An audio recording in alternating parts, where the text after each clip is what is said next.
series. I'll link other videos below. So I'm just going to dive right in.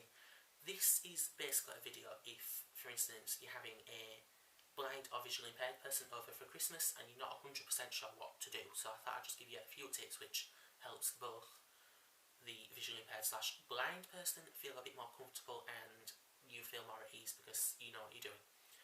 The first one is, if you're having an office party or something, then you want to create a seated area that's got plenty of light so they can, do you know what I mean, sit there and obviously be included in the party, because the last thing that we want to be is excluded from everything, which, do you know what I mean, sounds strange. The second thing, well, these next things are for more if you're at the table.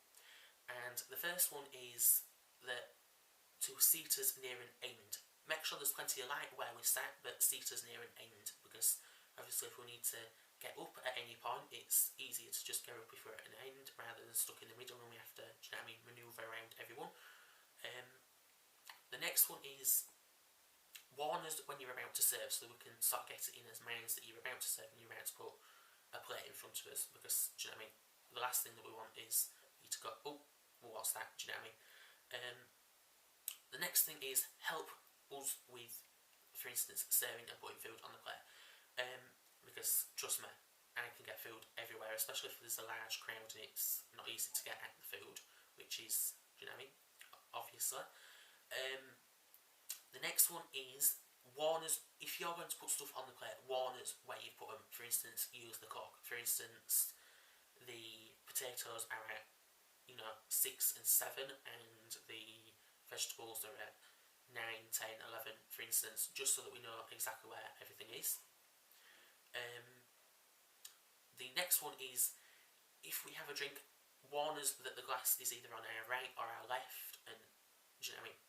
Usually if you put our hand next to the glass and just warn us to say that the glass is there, so that so that we know where the glass is, just so that we, don't knock everything over, because the last thing that we want to do is ruin everyone else's, everyone else's meal. These next few are, do you know what I mean, just obvious things. Number one, warn us if you're going to pull a cracker, because if you're going to pull a cracker and we don't actually know that you're about to pull a cracker, trust me, loud noises are not good, because if we, do you know what I mean, get startled and we've got a glass in his hands, then we're likely to drop the glass, and obviously the liquid's going to go everywhere. So just warn us when you're about to, do you know what I mean, open a cracker. The next thing is, if we've pulled a cracker, don't insist that we wear the hats, because trust me, if you try to eat something and a paper hat is sliding down your head, it is the most irritating sensation. Don't think that we're being rude by not wearing the hat or anything, it's just that, do you know what I mean, it's not a great sensation, because if you try to eat something and all of a sudden you feel this strange sensation that something's falling, it's not a good thing. The next one is gifts. Wrap gifts in a distinctive, preferably textured wrapping paper, because then we can, do you know what I mean, if there's a big pile and you go, oh well, your presents are mixed in by accident or something like that, then obviously a distinctive wrapping paper, for instance, if it's textured, then all we know to look for is the textured paper rather than fumbling around and, do you know what I mean, messing everything else up. The next few tips are kind of obvious, but I thought I'd just chuck them in this video just in case people forget. And it's to give us a tour of the rooms or the house, just so that we can familiarise ourselves with the environment and know where everything is. Make sure to point out things that aren't usually there. Then the next is to remove any obstacles, because, do you know what I mean, it's Christmas Day and 9 times out of 10 there's going to be boxes on around places, because, do you know what I mean, people are opening presents. So just remember to pick them up and move them out of the way, because the last thing that we want is to trip over them and end up flat out on the floor. It's not a good look. The next is to close all the cabinets. If you're in a kitchen or a dining room where there's cupboards and you're having your meal and we walk in, just remember that to close all the cabinets or anything that's in our way, because trust me, the amount of times I've hit my head or walked into a cabinet because, do you know what I mean, it's been open, I've lost count. The next is, if there's candles, either warn us that there's going to be a candle there or remove the candle altogether, because trust me, the last thing we want is to set the entire table alight. Not a good thing.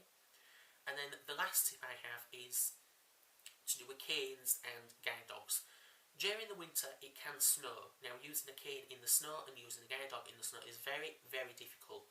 So if you see us trying to, do you know what I mean, fumbling around with the cane or the guide dog, just be cautious. Either, do you know what I mean, say, are you alright, do you need any help, or just say, do you need me to get out of the way, do you know, because it's very difficult in the winter. You know, the spring and the summer, it's not that hard because, you know, there's nothing on the ground, it's nice and warm, so you can, do you know what I mean, walk around freely. Autumn, it starts to get a bit difficult because obviously you've got the leaves that are falling, so there's leaves everywhere. Sometimes the cane gets stuck in the leaves, which isn't a good thing. And then obviously in winter you've got the snow. It's very, very difficult to use a cane to use a cane in the snow. So just remember that, and do you know what I mean, keep that in mind. So I hope you've enjoyed this video, which is the tips for sighted people, for visually impaired or blind people at Christmas. I hope you have an awesome Christmas. Remember to check out all the other videos that I'm uploading in this series, and I hope you have an awesome week and an awesome Christmas.